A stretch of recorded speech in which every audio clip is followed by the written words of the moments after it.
Good morning, everyone, and welcome to another episode of Music and Coffee with Lady B and the Ivors Academy.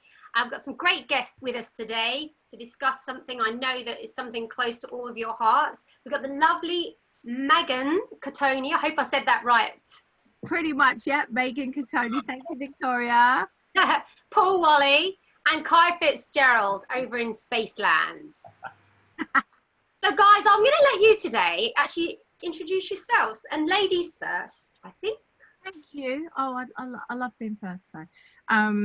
So yeah, my name's Maegan Cottoneas, and I'm a songwriter, vocal producer, and I've been doing it probably like maybe 10 years now in the game.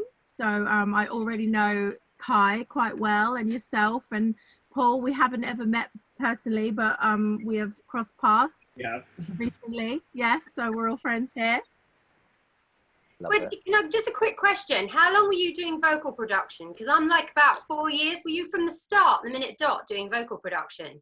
Oh no, I forgot to mention that. Thank you. So I think, let's say in a professional setting, probably about the same time. I started doing it for Little Mix, but I'd been doing vocal production for people that, you know, when you start out, you're just working with people and they're recording, and I'd always be interjecting, going, try this, add this harmony, do this.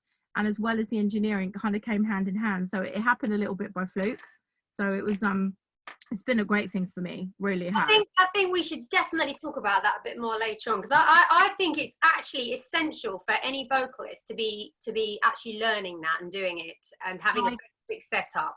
Could not agree more. And I was thinking of actually doing something online, just some sort of pointers for people starting out, just a really simple way to record yourself, because especially now technology is on our side.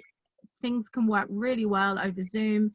You know, if you're going to be writing at home for, you know, the rest of coronavirus, I mean, I don't know how long that's going to happen, but or before, it's imperative that you can carry on and be creative, however it may be. Maybe that's something we can talk about doing. Maybe we can chat, because I'd be up for doing that. Oh yeah, let's talk about it. Yeah. Because ironically, I'm now getting paid to do other people's songs, which is because they've liked when they've worked with me, and they're now paying me to do sessions, which is bizarre. You're obviously good at it. It's not so bizarre. I think there's definitely an art and an ear. Oh, totally. Yeah. So no, I'm all for empowering those who want to do it. Because I know all of you guys, so I know both Paul and Kai are amazing on vocals and harmonies and everything. But Paul, let's introduce yourself. Yes, I am Paul Whalley, writer and producer based up at Tileyard. Following from what Maegan was saying, I've been in the game for like 5 years now, and come from a background of being a session musician and a classical musician before this, and writing orchestral music, and then now moving into sort of bizarre amount of genres of production. Yeah, but the session work that you did, I mean, you've worked for some incredible acts. I did all sorts. There was a very good culture coming out of my university, of particularly from the jazz department, of people going into, you'd sort of go through the ropes of you play in the function band of the university, and then you graduate to a West End chair. So I did some stuff on Chicago and things, and then went on and did all sorts of random gigs like Jessica and Mumford, and all sorts of stuff over time. Did you play, because I know that most of obviously our listeners won't know, and our watchers, you played, is it the tuba? Tuba is my degree, yes. Huge. Wow. Yeah. Did you play that with Mumford and Sons? I did a lot of different things for them. Oh, wow. Yeah, really talented, Paul. Yeah, that's all there. And the tuba sat in the vocal booth, but this thing's still kept down here. So Kai, good morning Good morning. Land over there. Here from space. Tell us a bit. I know you've got a very interesting story. So start for you. Well, my name's Kai Fitzgerald, and I'm a songwriter, producer, DJ, and I've been doing this for 20 years now. I started really young, and I do a wide range of music, from dance to pop to classical. Me and Victoria have done some classical music together, and that's kind of it. Okay, guys. So Don't be shy, Kai. come on, Galantis. Oh, let's come on. Let's Busted. Oh, I've been very lucky. Yeah, very lucky to who I've been able to work with over the time. But it's just, you know, the key is just hard work, right? For all of us. Yeah. It is. I think the misconception, and I'm always trying to share this with people, is first of all, there is no shortcut. There is no button of get a publishing deal. That's it. I've made it. And even if you do get a publishing deal, that doesn't mean you've made it and you're going to... No. There's so many steps along the way, as we all know, because we've been walking this path for a while now. And I think, so maybe we should break it down and like take it in stages. So the first thing is we need songs, don't we? So how do we... Anyone want to throw that onto the table? Who'd like to speak about that? Getting that song really works. Are you talking from like a starting point in like a career sense of view of like getting into the game and like where you start from? You need that. You need those killer songs. How do we? What can we do to help people? Like, start getting people's attention. Yeah. I think it's the key thing for me, and it took me a little bit to realize when I was starting, was figuring out how to be referential and aware of what was going on in the charts and in Spotify land and everything now, but also not going so far down the rabbit hole that you're just cloning other stuff. Like, it's really easy when you start just to go, right, I'm going to write a Little Mix record and make it sound exactly like almost a pastiche of it. So it's got to have some personality in it still. Wise words, because that song's already been and gone. And Exactly. I think by the time we're releasing, or someone else is hopefully releasing, it's going to be 6 months at least on, isn't it? And I'm sure we've all had it with like our respective hits and success, if you will, where someone comes back to you and says, oh, I want another one of those. Yeah, that always fascinates me, because I think if it did land on their desk, they'd go, no, it sounds too much like X song. Yeah. There's just that fine line, and I think innovation is also so important. Just to, even if you're against the curve, look at someone like Billie Eilish. She's been doing what she wants to do for a long time, and finally it's come full circle where people are like, we want to sound like her now, because it's fresh, it's different. You know what I mean? It always stands out. So I think being brave enough to be creative, that's very important. I think that's very true, but we also have to be realistic as well. Yes. And I say this to people, you know, because you can take a song and you can think, right, I'm being innovative, but if it's a country song, not so much a street kind of modern lyric, artists like Katy Perry and people like that are not probably going to look at it. No. You know what I mean? It's got to still be fit somewhat into the shape, hasn't it? Exactly. But if you, with that, like what you just said was so spot on, Victoria. And then think about what's making those hits. Like, for example, Paul, you said like about Little Mix. Think about what's in that production that gives it that touch. Combine that with that weird country song you just made, Victoria. That might be the fire that people are looking for. Like, listen to Old Town Road. Who ever thought that a freaking hip hop 1 minute 50 Billy Cyrus collaboration is going to be like a worldwide the one, Well, I actually had a meeting recently where I sort of brought up the Billie Eilish thing, and I said, look, if I'd have walked into your label 3 years ago with this 15-year-old girl with the song Bad Guy saying, invest in this, and in 2 years you're going to have the biggest artist in the world and you're going to win 11 Grammys from this song. Yeah. Like, there is not an A&R or manager in the world that wouldn't have laughed you out of that room with that song. True. It is true. Yeah. That's why you should always stick. I think you got to stick to your guns and stick to who you are. And she did. You know, we saw her. I remember when I was signed to Global, she came. So that was maybe 5-6 years ago. She was there. You know, and she stuck to her guns, stuck to what she was. And, you know, everything's a circle. So everything comes back around at some point. You know, so I think don't get disheartened if a lot of dance is getting played or folk music's getting played and you're, you know, some different kind of artist. You know, just stick to what you do, build your brand, build your fan base in that time, and wait for the stars to align, kind of thing. Love that, Cry. So Guy, we've got this song. We think we might have a great song. What do we do? How do we produce it? How do we know if it's good?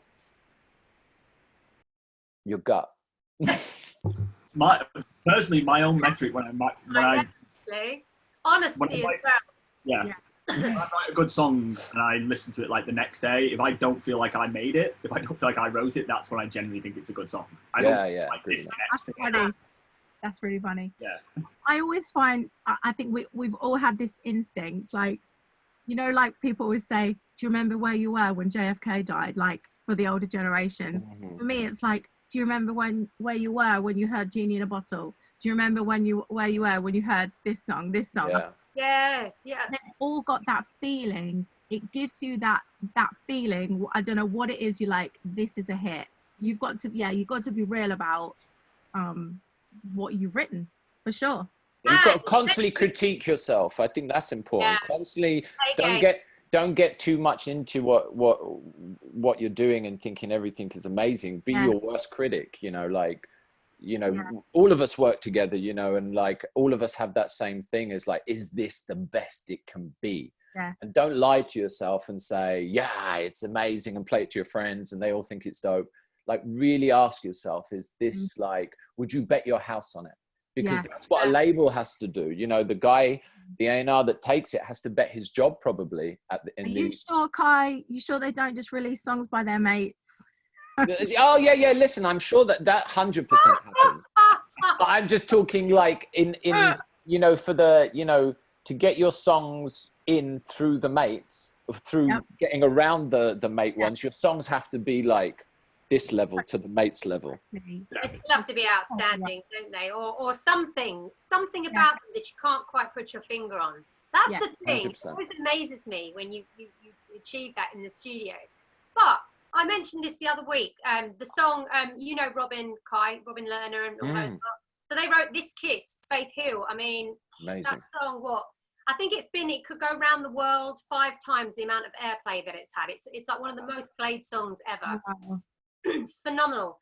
And Incredible they basically just wrote that, and I mentioned this last week, so I'll condense it very fast. Yeah. They basically just wanted to know, the 3 women, what it would be like to kiss someone again. But they demoed it 5 times. The manager believed in it and demoed it 5 times before anyone would even look at it. Wow. And so how do we avoid that? How, you know, Paul, you know, you have new talent coming in the room. They bring ideas in. How do you know what direction to take that production in? I mean, Amber, let's take Amber Van Day, a little friend of ours, amazing artist, new. You know, she had this incredible new, fresh sort of sound. How did you know what to do with those songs? That was, I mean, so I've been doing like Amber's development. I mean, her first single came out in February just. I mean, but that song's 3 years old. That was one of the first songs that came to the table. And there are like 7 completely different productions of that song. Wow. That we just chipped away at and revisited over time. But it was a gradual sort of conversation of influences and what little bits we could pull in and what we could find and what got in the way of the vocal and what didn't, and also moments where like we would fill the thing with backing vocals and fill all these pockets, and then it'd go like, oh no, we need a bit of breathing space there. That was very much just carefully pulling in little things to figure out what, because I always view the producer's job as you've got to make the song shine best. Like that's kind of your only job. It's not to fuck up someone else's amazing work and not get in the way of it. But it was a curation of ideas over time. And then we did the song that is potentially the second single. That was like a real eureka moment when we made that. Really? That was, I mean, there's a longer story behind it, but that was a drunken night in LA. And we kind of just stumbled upon this thing, and then the next day we both just went, oh, this has got some stuff in it. And I think we kind of subconsciously managed to put everything together that we've been figuring out, and that allowed us to go back and rework. And I think it's also not being afraid to bin stuff. Like we binned whole chunks of songs, rewrote verses, rewrote choruses. Like there's some songs that we just binned and went, actually, you know what, that's totally not good enough, but let's take that concept or that like line from it, and now we know what we're doing. So Paul, you think as well on the production side, also with vocals, sometimes too many BVs, give it space. So you think the thing's got to ebb and flow and breathe. You don't have to fill every single hole in it. Less is more. Yeah. What do you think, Maegan. I mean, I'm the same. I mean, when I do harmonies, I tend to like fifths if I'm doing harmonies, which is real Cathy Dennis sort of style and Sia. I like those more weird, and I like those. And I also like the more like Brandy pedal. And you just said the girl. You said her name. I am from the Brandy school of vocals. Okay, so I am the one who gets told to shut up, that's enough a lot, but I do have a little bit of a gift in that I can listen back and I go, it's too much. I'm not married to things so much that I can't hear, it's gone a bit crazy. So if I'm doing vocal production or arranging, I think I don't put the brake on if you feel it. I think especially with vocals, I really hear sounds spatially. So if I'm listening to the song and the speakers are here, I'm like, you need a high harmony, you need an octave, you need this. You can feel that space and really paint with vocals. And so when you're doing it, creating, just put it all in, because when you listen back, you might go, this is amazing, but it's way too much here, take that out. So yeah, I'd say, you know, in the interest of creation, just flow, just put it in. If you feel it, if you hear it, if you like it, you'll know immediately if it's the wrong move. So also, some harmonies can detract from the lead melody, can't they? And they can bend, but equally, you can change the a harmony, and it changes the lead melody, and then it makes the lead better. There you go. But that is practice, and that's there's an art to this. Yeah. Production, like what Paul does, is an art in itself.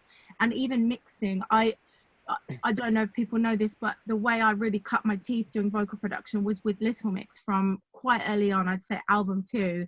The first thing I did was, God, what was it? Probably they did a charity single for Radio 1. No, it wasn't. What's it? Comic Relief. What's the song called? Y'all pretty ladies around the world. What's the word up? Word up. Well done. Right, 10 points to Fitzgerald. Yeah, thank you. You win. So that was the first thing I ever did, and I remember getting like feedback from the A&R. They're like, "There's 150 tracks of vocals," and I thought, "What does that mean?" Like I'd never done it before. I thought that's what it sounded good. Like, you know what I mean?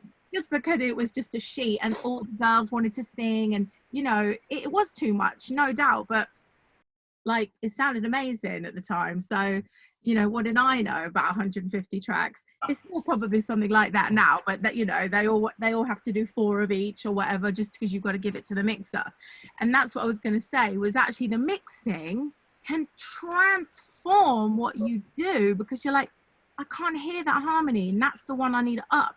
So it's like a bit of a battle, because if you're just doing the recording and not in the mixing phase, then your vision is different to the next person. Would you agree with that, Paul, in some way? Like, totally. And I'm a little bit over precious about that, because we'll work it all out and sit it all in the right place. Yes. And when I do send my BVs, I'll kind of send the block of harmonies as like, this is balanced the way I want it. Like, sure, you take off your reverbs and delays and follow a good procedure like that. Right. But yeah, unless the mix engineer comes back with like a founded problem of why he needs everything separate, I'm like, no, that is the balance. That's the way it needs to sit. Yeah, I do that. You see me do this for you as well. I have like almost a metric test of when you're kind of getting close to finish with the song, is I'll sit and listen like to just the acapella and the drums all the way through and go, right, does this work? If this works like this without any of the other bells and whistles filling up like the space, then the vocal arrangement's generally pretty good to me. That sits. That's interesting. I read somewhere that the American, generally, that the mixers, they will mix everything to the vocal. Yeah. And here, I've sat in on mixes where all the instruments are so perfect, and then the vocal comes in. I'm like, that's surely an instrument. You should have done that first. So they're finding space for the vocal. I'm like, this is all wrong. Do you know what I mean? And I start with an acapella when I mix. The first thing I'll do is I'll get like maybe something sounding good, and then I'll get the lead vocal as a reference point, then build the acapella around that, and then everything else sits. I think I'm definitely from the school of subtractive mixing, and I always think of it. The easiest way is to think of it like a jigsaw puzzle. And if you've got something crowding over another space with the EQ, I mean, that's my pet hate when things are you know, are crowded. And I definitely think you can improve the overall quality of your songs just by making sure that you've EQ'd each of the instruments and the vocals in the correct way. Yeah. Kai, when you're doing vocals, do you stick a lot of harmonies on these days, or are you more favouring plugins? No, I used to be crazy for like everything in the kitchen sink, as you know, like gang vocals from stuff we did with Lawson. I think every single had gang vocals on it, but now I try to keep. Are always great for gangs. Yeah, but I always try now just to keep it as simple as possible. Maybe not for the end result, but like to get the song, you know, in the beginning, I just focus on people. I want people to focus when we're playing it to A&Rs or, you know, before we go into full production, is the song perfect? And having the song just with a piano or guitar, you can really tell that. When you start putting production in there, it can lead you in a false sense sometimes, is, you know, how good is the song? And I started out in the way of, like, say with like Busted, is that we wrote all the songs on guitar. We didn't go into the studio for like 7 months. So all our songs were just on little tape dictaphones that we had. But I think that taught us really to keep refining the songs until you get to the studio. You know, I think on one of the songs, we made changes up until the day before we went into the studio. Wow. So I think that's important. Do you think though, as do you think that's a situation, having it as an acoustic song, that's more like a situation where if you've got a deal or a team around you that you can do, whereas for someone starting out, do you think they can still get away with doing that? I think it's even more. I think it's even more that you should do that, because in the end of the day, people want to listen to the vocal and the song. You know, like, you can get a producer to produce the stuff up. You know, that's the next stage. I always see that is like, before you're gonna, you're gonna go to radio or you get signed, you know, and then you start developing the production sound of what you're gonna be. But I think in the beginning, it's just important, whether you're a songwriter or just or you're an artist, is to keep things simple and just let the song do the talking. If you're gonna put it, so say like you are just gonna put a song down, so you've got two routes. We're obviously thinking, if I'm agreed here, we either think we should go like an acoustic with a guitar, piano, very simple demo, or we either go into full sort of give it everything production, all finding its right little jigsaw hole puzzle. Yeah. And if we were gonna do that, Paul, how do we know what sounds are current? How do we do that? Do we research what Spotify are doing? Yeah, I mean, you know, there's an obvious trend you can follow. Like, you know, the 80s thing that's going on currently. Like, I clocked that back when Lizzo became the first thing. The first time I heard Juice, I was like, okay, I can see this is going to be a vibe for a minute. Never goes the 80s. You know, there's records coming out at the minute, like the current Little Mix single, the breakup song. That's quite 80s, but I think I spoke to someone who worked on that, and that has been sat around for like 6-7 months, finished, produced like that, and then Duo's come out and also done the same thing. So it's all like everyone's followed the right trend. What I do to sort of research that is I talk to my friends and my peers. I think the only metric I've found of like what I think is going to be the next thing is what people are referencing. That's when they true. come into the studio, I talk to other writers and whoever. If I notice a certain artist or a certain thing is being referenced by several different people, I'll realise, oh, okay, this is going to be a thing.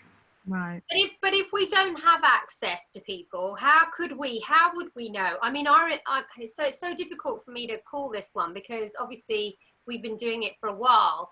Yeah. But I think there are ways. Obviously, you could look at some mix lists on Spotify. I think Hype Machine's another good website to go to get some TikTok. True. TikTok's the one now. To be fair, if you want the honest truth, really, right now, right this second, the kids will decide for you. Yeah, it's all TikTok. Go on the TikTok viral. That's what I do every day, and I go look at and it changes. And just see what the kids and people are feeling and making videos of it. What songs they've got in their videos, basically, you think? Right? Yeah, because that's songs that they're liking. It's just a new way of doing it. It's the new Spotify in a way. It's like, okay, you used to listen to your songs on Spotify. Now you make your favorite songs you make videos to. My nephews do it. They're 8 years old. You know, they go Justin Bieber, you know, this new song, and they're making little videos for it. So it's just it's ever evolving. As we remember, MySpace came in. That was the thing. And everyone was like, that's the way, you know, you have to do what this MySpace person is doing. You know, I think it... Sorry, Paul. No, please go on. I think the one thing that gets me about the TikTok thing, though, is like the 8 to 10 seconds of a song. And I'm sure we've all had it now as reference, like, oh, we need something that can work on TikTok. Yeah. And I've still personally not figured out how on earth do you write a song for TikTok? Where you're going, I'm not looking for like something. I'm almost looking for a meme within the song. Right. Yeah. 10 seconds. Just one hook, isn't it? Then it'll be like too long. It's a hook. Yeah, a hook. That's a tiny bit, but it's way less than like, oh, this needs a solid chorus. You're just looking for that one little thing. Do you know what's really interesting, guys? Because I don't know if you know this, but I've started doing media stuff like for TV shows, themes, and that is exactly the same. You literally have to have like one line, one little bad, and that's it.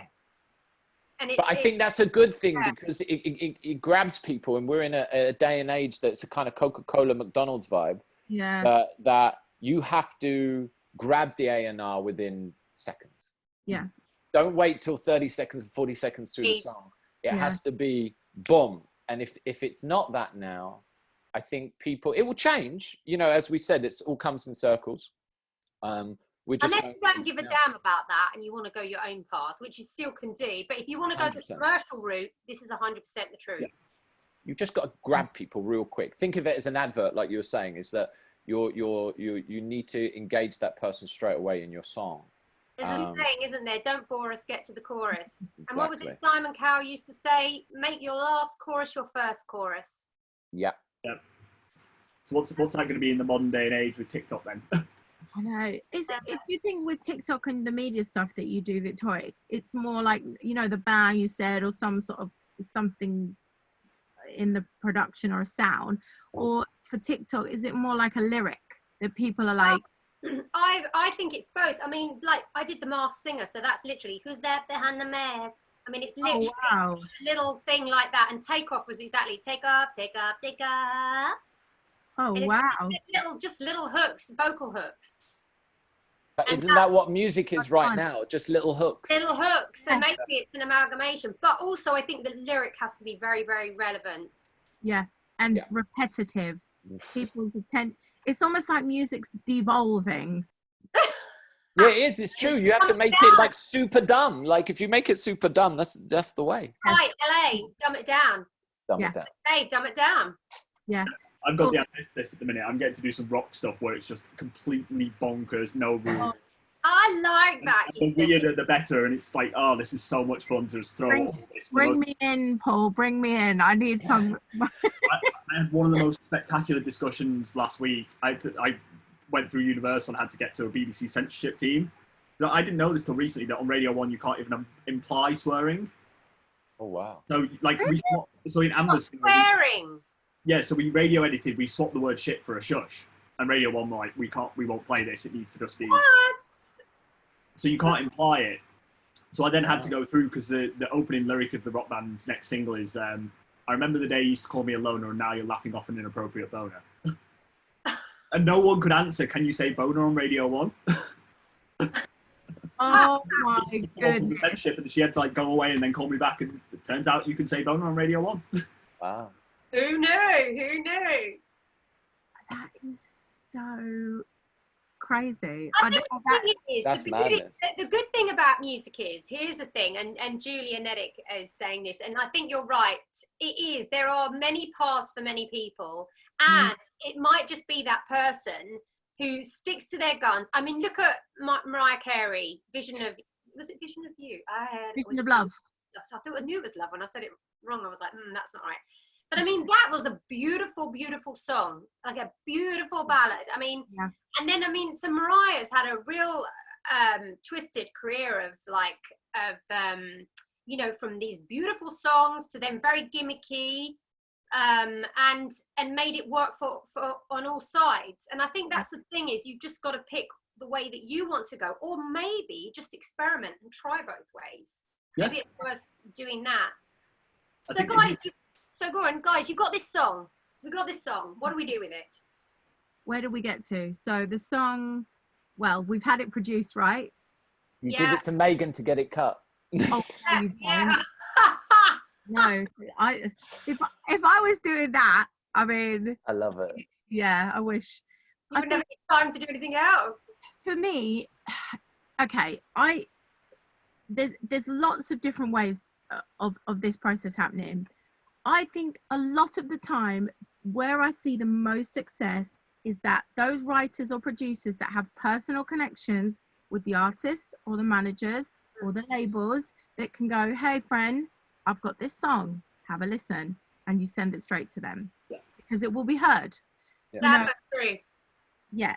And you know, I send a lot of stuff to my publisher and my manager, and they will pitch stuff. And luckily at this phase in my career where I've had some hits under my belt, people are more likely to listen to them, you know, and they might get into a listening meeting, you know. But for those starting out, you've got to write something pretty exceptional, and then it's got to be listened to, and then you've got to get it, do you know what I mean? It's got to get down the chain and end up wherever. So how did Maegan do it before that happened? Before she had the manager and the publisher, how did she get her songs heard? Okay, the way I started was I said yes to everything. I literally did. If your dog wanted a song, yeah, if your dog wanted a song, Victoria, I will write your dog a song. I will write your nan a song. Like, I sang in pubs, I toured, I did this. I mean, you do it all, whatever it takes to make your career work. all of it. I said yes to everything. And that really, it really helped me. And I worked a lot with like grime rappers. I think I did sessions with like Sneak Bo back in the day because they wanted hooks. So I'd write hooks and drive down to East London, you know, whatever it took to collaborate with people. And then on the internet, I would hit people up. Hey, I see you're a producer, let's work. Hey, see you're a songwriter, I see you're a singer, let's work. I would just try and connect. And eventually you get better sessions, better connections, better collaborations. And then you might find yourself in a room with Paul Whalley.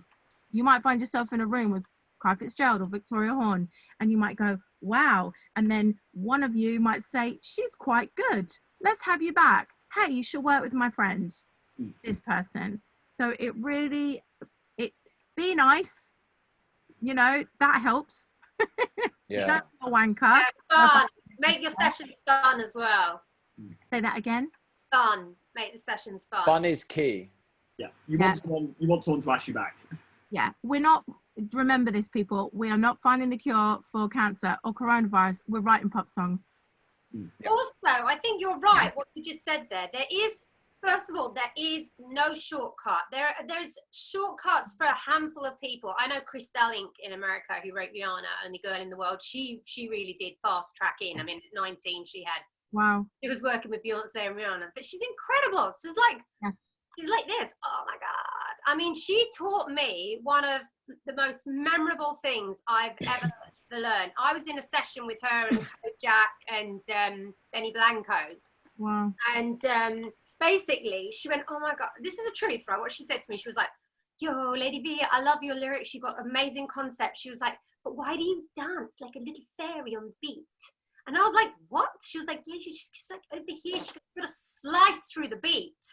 And then when she was singing about these songs, gonna make you feel, and she was going through these other songs and showing it to me, and I was like, yo, this is how because that's what she works on all the time. Cool. Does her melody slice through that hip hop beat? That's amazing. So it's little things like that. And I think what like Maegan said, you work with as many people as possible because you learn something from everyone. You have to be like a sponge, taking it all on. Yeah. I mean, I learned it from Paul, you know, like 5 vocals, stacks, gang, how to do the gang, north, south, east, west gangs. You know, we share stuff. The OP1. I mean, I would still love an OP1.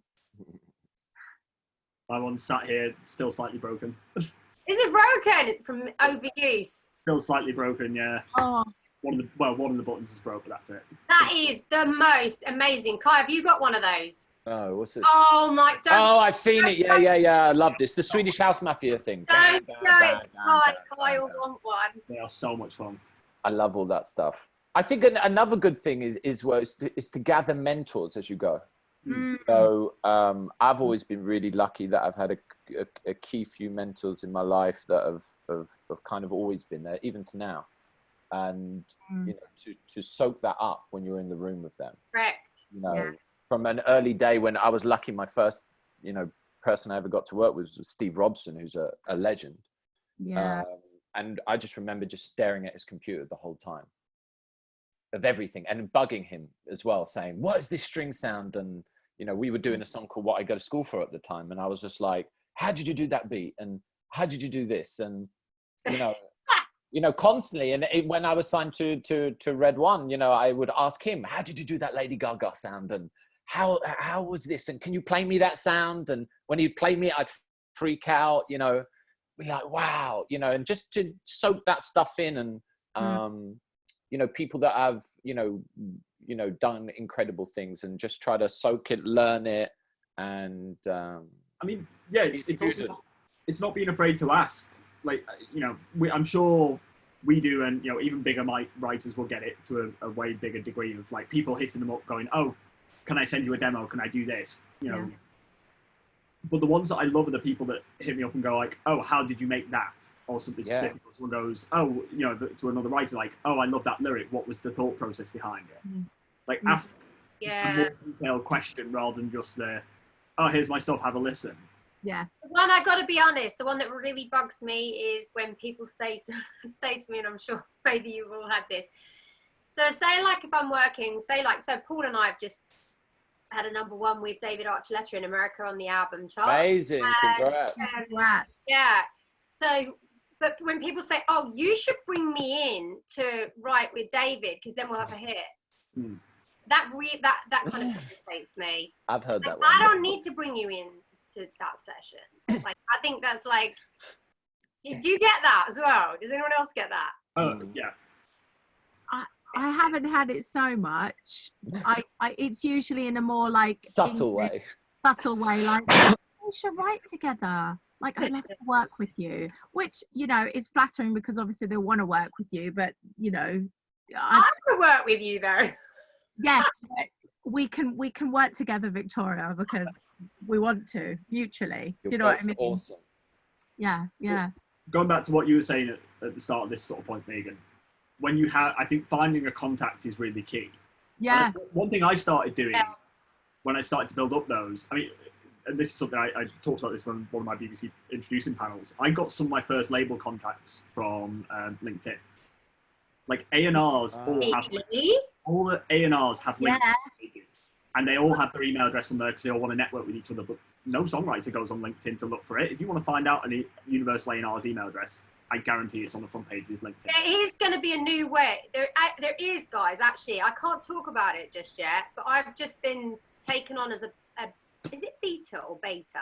Beta Tester for this new site. Well, it's not a new site, but it's an amalgamation of something, and that. With J. Huh? Does it start with J? No. Okay. L. Okay.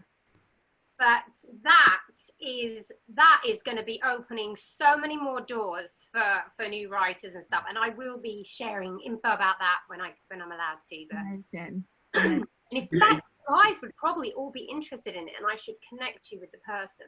If you're interested, let me know. That sounds good. Yeah. Yeah. Yeah. It's going to be. It's by the person involved is Hit Me Baby One More Time. Oh yeah. Nice. Okay. We know him. Yeah.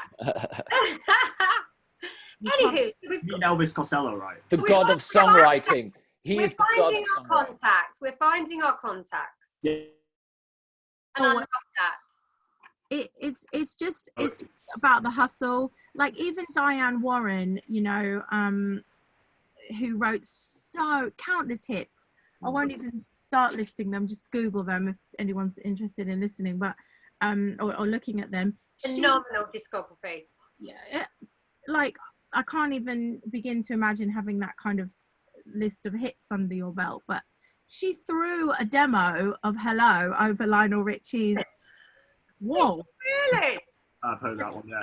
Unless it's urban legend, I'm pretty sure that is what she did. Yeah, she does. I have to tell you, before the crazy lyrics all came in, the quirkier ones, Diane took to a very, very dear friend, and one of my I've had some key writers in my life that have helped me. Chris Liss sent me to Nashville for 3-4 years to learn my craft many, many years ago. Wow. And one of them was Tom Shapiro, who's had like, oh my God, like seriously, like over 100 like top 10s or something ridiculous. Wow. And he was writing with Diane, and she took "Unbreak My Heart" in. And when she said the lyric to him, and he was like, because he's an older Nashville guy, he was like, unbreak. Nah. And he said he's kicked himself ever since that day. That he didn't even. She was like, "Let me play it to you, the idea," and he was like, "Nah, that's not gonna fly. Unbreak." And he didn't even listen to it. Yeah. Well, that's one. I never heard that, but I love that, Victoria. So that's one story about it, but also that Toni Braxton hated it. They forced her to sing it, and it's her biggest hit ever. And what was it? Tina Turner was the same, wasn't it? Her comeback song. She was it? I don't want to fight anymore. No, it wasn't either. It was it What's Love Got to Do? She didn't like. And they demoed it numerous. Was it Olivia Newton-John's guy wrote it, wasn't it? Yes. Yeah. And she absolutely refused on numerous occasions to do this, and they demoed it a million times. She even still says now that she doesn't like the song. But it's funny how the artist, sometimes they are the vehicle for the song, but even their hatred for a song cannot stop it being a hit if it's a hit. It just fascinates me. It fascinates me sometimes which songs the A&R pick. I mean, I had this one always sticks about. I probably shouldn't say this, but I don't really like my Enrique song. We wrote two songs, and there was a whole twisted story about how that got ripped off anyway. But in the long short of it all, you know, anyway, it came out and was a very Not in Love, became a massive hit for me, thank God. I'm very blessed. But it was the other song that we wrote that I loved. And I never could, I was like, I almost wanted to have a fight with the A&R. Yeah. It's funny that Enrique, I know another story about him. I don't know if it was the same. It can't have been. My publisher, Hit and Baradia, used to be an A&R, and he's Kai's publisher also. Yeah. He signed Enrique. He found Balamos and said, Enrique, you need to record this song, and he's like, nah, I don't like it, I hate it, I'm not going to do it. Enrique's little brother, I don't know what his name is, was also launching a career. So I think what Hitten did, I don't know if I'm giving away trade secrets here, was say to Enrique, right, well, your little brother's going to have it as his first single, and he went, no, I'm going to record it. Is that true? There's I don't know who. There's some very funny stories about Enrique, but not suitable for this chat. Oh. I think Karen Poole has a very interesting one about KFC boxes. I can't imagine what that would be, but I'd love to ask her. I will tell you later. It's interesting. He's definitely the king of pranks. That's all I remember. Yes, exactly. He's the king of pranks, and he doesn't sleep. Oh. Yeah, that's the truth. Oh my God. Okay, so we've got new routes to kind of, try and find our pathway in. Mm-hmm. Then what happens? If say we can't quite, say we might think, okay, we might try and release it ourselves. Does anyone have any advice on that? You're in a great time for that now. Yeah. You're in the perfect time, like not when like we were like say 10 years ago. Yeah. It was really just radio. If you didn't get radio, then your record wasn't happening. Now I think it's amazing for people because if you don't get radio, like we said, you can go to a TikTok route, you can go to a Spotify, you can YouTube, become a blogger and then start doing your music through that. I think just right now is just like an amazing time for new things to come. Yeah. Not even so much the big established things. I think they have it maybe in a way pretty hard because they have to keep bringing the content. and Definitely. keep bringing that smash hit song, you know, that they have to, you know, constantly keep doing. I think now you can build a brand, build a fan base, and make money, build your profile, and I think it's a great time. God, I wish we had this now.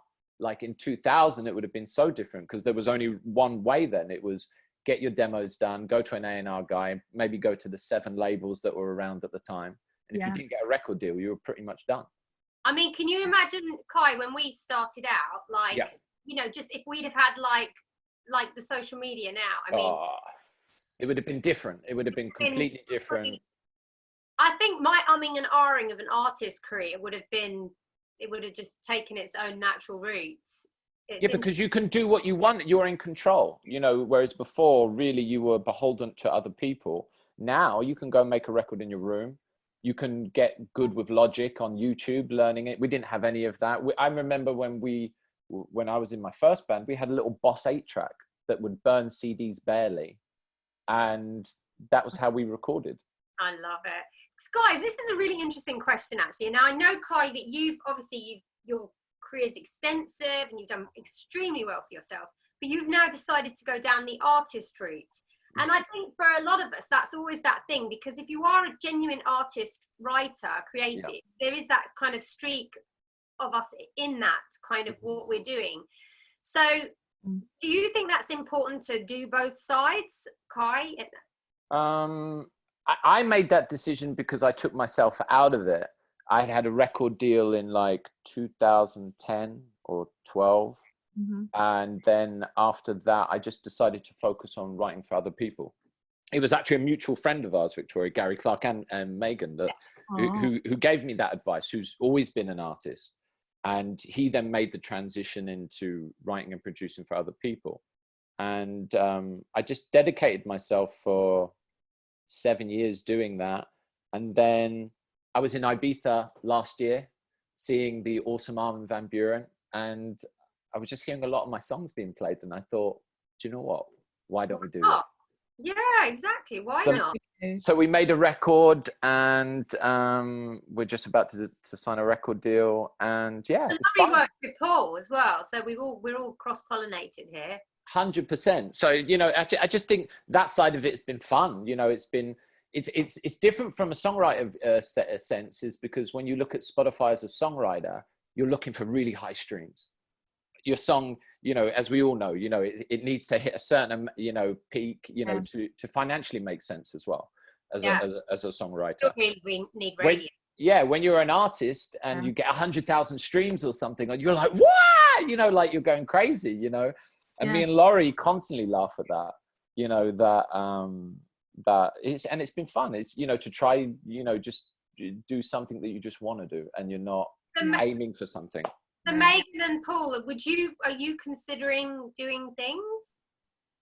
Oh, okay. I mean, so Paul, do you want to answer that first, Paul? I've never been interested in doing something where I'm the face of it, but I have 3 or 4 projects that I'm invested in, almost like kind of like the way Ben Langmaid was, like with LaRue. I like that. Amazing. A bit behind it, right? And, you know, financially, when you're starting out, it makes so much sense. Like I've got songs that I've owned like a third to 50% of the master on Spotify that have done 10, 12 million streams, and I have earned as much money as songs that have done 100 million streams that I just had a third of the writing on. Yeah. Yes. And financially, it makes so much sense to like get yourself set up, and you know, yes, when you look at the tracks that are really successful, the majority of them are on a major record label. But to get yourself to that point where, you know, you're not having to do the day job, you know, 4 days a week, and you can dedicate yourself and not having to pull all-nighters to get stuff done, to refine your craft. Like, so maybe that's an interesting thought, Paul, so as opposed to just writing a song, maybe to make some projects with other people. Maybe that's a good way to move forwards right now. Yeah. To consider that. I stumbled across something on Spotify that fascinated me last week, which was I was talking to a friend about this, and she'd been using white noise to sleep. I was like, where are you finding this? She goes, oh, on Spotify. Right. There are tracks of 3 hours of white noise on Spotify. And they're getting paid a lot of money, by the way. 330 million streams for this track. baby music, lullaby music, Yeah. kids songs. There is a whole world and other genres and, you know, uses for sound beyond what we probably could imagine. You know, I think we need to be diverse. It's good. What about you, Maegan? Are you thinking about doing anything else, or are you just kind of content where you're at? I mean, when I was younger, it was my dream to be a singer, but You're still young. I mean, oh bless you, ain't no wrinkles on a balloon, girlfriend. No, but it was. I think there's a lot of. Okay, the table has turned now. When I was 16, 17, 18, and I'd been to the ACM and done vocals and whatever, I was like, right, I have to lose weight. I have to get skinny before I try and get on this journey. And it's just never happened. It wasn't me. It always was over me. Now, exactly. Like people are like, yeah, do you, be you. And that was that was very much the anorexic era, wasn't it? Oh God, yeah, totally. So thank God that is behind us now. Thank God. But yeah, I mean, now, okay, so fast forward now, where I've got 8 trillion songs that are amazing that could do with a home. You sometimes think, should I just do a project with this thing? And why don't you just put an EP out and see what happens? Just there you go. Yeah, you don't even have to put your face. You can just, you know, it's amazing what you can do now because technology is so accessible and it's easy to do and put your music out. I've worked with a few up and coming groups independently, and you know, I've put up several songs for them, and you know, just to see what's happened. And like you said, Paul, the masters versus the royalties is such a disparity. It's really attractive for people to just go, oh, let's just try and do our own label. And it's easy to do. It really is, truth be told. Due to the Ivors Academy fighting for songwriters, and you know, I hope you've all signed the Keep Music Alive, the alliance with the MU that we've done, and we've also got Fixed Streaming and Broken Records. I've signed so many, but I'll sign anything that supports us. But Ivors Academy supporting songwriters. Yeah, I will say this, but for I don't know what you guys all think, but people give Spotify a lot of flack and say Spotify ruining writers and not paying us properly. That's true, but it's not just their fault. The labels are aware of all this. You never hear them defending us or defending our royalties. Split is wrong. The piece of pie is wrong. You know it. They own part of Spotify. They are making those decisions and they're letting it happen. You know what I mean? There's a lot of culprits, if you know what I mean. So it's not just Spotify. That's what Fixed Streaming's about. I'm going to send you some stuff so you can... please do. I'd love to read. But actually, what's interesting, and Kai, Paul, and yourself, Victoria, you may have found this where, like, I've worked with a couple of DJs recently that I might have the next single or whatever. They've said, we're going to cut you in on the master. Because they realise it's not there. Yeah, you have to. Get point minimum. Absolutely minimum. You need one master point. I won't. And in fact, I'll let Paul very quickly, and then we'll do a couple of questions quickly. But Paul, your management have done something very innovative.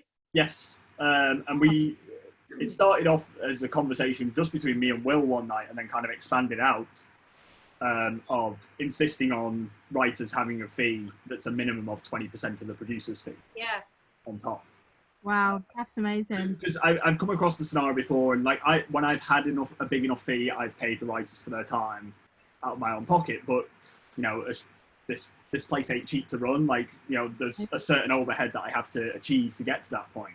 Yeah. And we talked about it a lot, and talked about a lot of the in and outs and how this would work in this scenario, and you know, this and that, and talking about getting master split as well. And the idea is next to then get it to the point where it's this 20% fee plus a point minimum. Yeah. And it's been very surprising. I think we've all been shocked at how easy it's been. Like, and your management, obviously, and we've now connected your management with the Ivors Academy, so we're endorsing it now, and we're in chats with them about it. And we actually presented that to the Grammys when we spoke to the Grammys. Wow. So Will doesn't know that yet. But Will started like putting it out there. There was literally like a day zero where we went, right, from this Monday, any song cut from forward, we're going to say this. And apart from a little initial kickback, and a couple of times there's been things where they've said, label. Sorry, Paul, I didn't mean to interrupt. You mean kickback from the label? Or Yeah. whoever's paying, right, okay. But there's been very little. The stuff that has come back is where they've said we literally have no budget, like all we have is this £1,000 or whatever.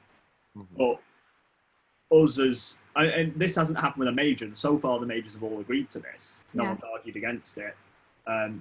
But those ones, we all made the decision as the producers and the management were sort of ringleading it, saying, well, if that happens, then, you know, we're just going to take the loss and we'll pay that fee out of our own pocket. Yeah, that's really great, isn't it? Really innovative. Yeah. And stuff. We got a couple of questions, guys, because we've only got 4 minutes left. Can you believe it's gone so quickly? But out of interest, this is from Danielle Young to everyone. Out of interest, what's the ratio of successful songs you have written that have been A, organically written with an artist, or B, written to a brief? Mostly written with the artist for me. 50-50. I would say that's true now. Yeah. I'd say 50-50. Would you really, Kai? I would say, well, Maegan knows that the way I work kind of a little bit differently. I used to work a lot with artists before. And then I just decided just to focus on great songs. And so a lot of our songs are done pitched through WhatsApp, direct to whoever the person is that we're trying to get it cut. I do that now. If I'm pitching the song, I will just text it to the person. Yeah, I send them a voice note. I don't even send the MP3. I think it's better to go to the artist direct than... Yeah. I've had labels turn down songs and then I've played it to the artist and they've taken it. Yeah. But also what you have to remember is when you do a song with an artist, you may write like your most unbelievable song that day with that artist, but it might not come out for 7 years. Yeah. That is the truth. You know, truth. And for us, for songwriters, you know, I think that's important. So that's why I just decided, it's not that I don't actively go and work with an artist, but I would prefer probably now to write the songs between us and then go to that artist if they don't write themselves. And present it that way. Because sometimes the songs can get messed up. You know, that's being the truth. You know, when you have an artist, some artists are not songwriters. There's a song that I wrote with Paul that's probably one of my favourite that we did with James Smith called Love, which he probably might never do, but I'm telling you, that song one day will see the light of day. I never forget being at the Other Songs event and hearing Cathy Dennis talk about Toxic. And that instrumental was 2 years old when she wrote to it. Yeah. And it was on a Janet Jackson writing camp. Wow. Janet rejected it, and that song sat there for 9 years. Crazy. So that song in some parts was 11 years old by the time Britney cut it. And it sounded fresh as still sounds. And that similar story with them Can't Get You Out of My Head. Rob was playing it. Was the cool, what was it, the Triton, I think. Triton, yeah. Keyboard sound. And they wrote it instantly, and it was for, I was nearly said what my nickname is for the girl.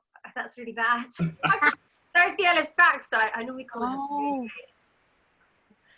And she turned it down. Oh, I bet she wished she hadn't. Oh, there's so many of those brilliant stories. In fact, that's what happened with the Jax Jones and Ella Henderson one. The last single he did before this one. I wrote that with them 4 or 5 years ago. Wow. And timeless. Yeah, it's a good one. It's a good one. But so guys, if you've got any words of advice just to go out on? You can do plugins that you think are amazing, or just some words of wisdom. You first, Paul. She always defers to you. I just talk so much. I keep interrupting people. So stick to your guns. Like, have confidence in your own work, but you know, like I was saying, be your own worst critic. But when you do make something that's good, don't be afraid to stand by it, and don't throw a good song away just for the sake of getting it cut. Like I have a list of probably like 20 songs that I will not give to anyone that I don't really trust or really want to do it. Yeah. But great. Hold on to those good ones, because these things can, you know, they're your pension. Agreed. No. Agreed. Kai? I would say work hard, be open, and be nice. Good words. I would say keep hustling, bring your best energy in the room or on Zoom, and learn to record yourself. Maybe we'll do something, Victoria, for people who want to learn. I definitely want to speak to you about that afterwards. Yep. I'm going to drop you an email. Yeah, we should do something, but empower yourselves.